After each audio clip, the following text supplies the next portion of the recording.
adalah sebuah buah gelar untuk seseorang yang telah mencapai pencerahan sempurna.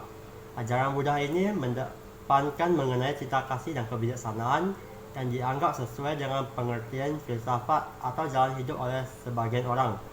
Karena itulah istilah isme yang sering ditambahkan pada ajaran filsafat juga kerap disandingkan dengan kata Buddha, sehingga kata Buddhisme menjadi sebutan lain untuk agama Buddha.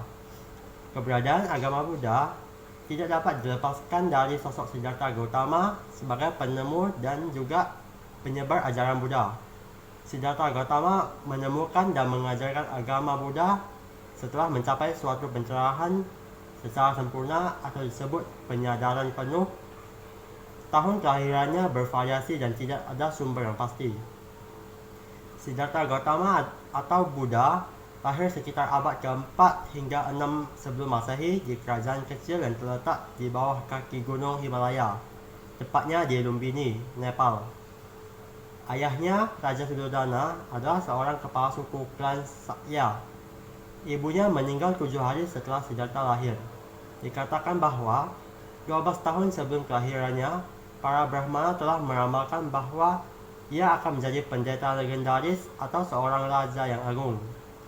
Ia akan menjadi pertapa apabila melihat orang sakit, orang tua, dan orang meninggal, serta seorang pertapa.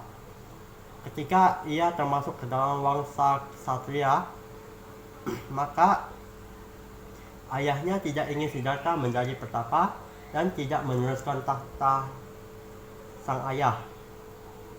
Untuk mencegah menjadi seorang pertapa, ayahnya menjaga agar Siddhartha tetap berada di dalam lingkungan istana, sehingga Gautama hidup di lingkungan kemewahan sebagai seorang pangeran dari sukunya.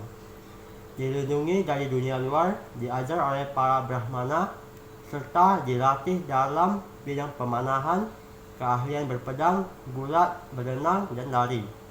Ketika sudah cukup umur, ia menikah dan mempunyai seorang anak lelaki. Walaupun memiliki segalanya, beliau tidak pernah merasa cukup. Selalu ada sesuatu yang menariknya untuk keluar ke dunia di balik dinding istananya.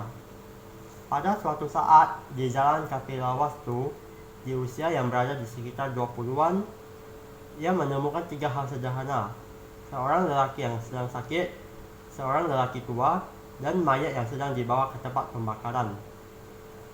Tidak ada hal yang mempersiapkannya untuk pengalaman semacam ini selama hidupnya. Ia baru mengetahui bahwa semua orang akan menjadi tua, sakit, dan bisa meninggal.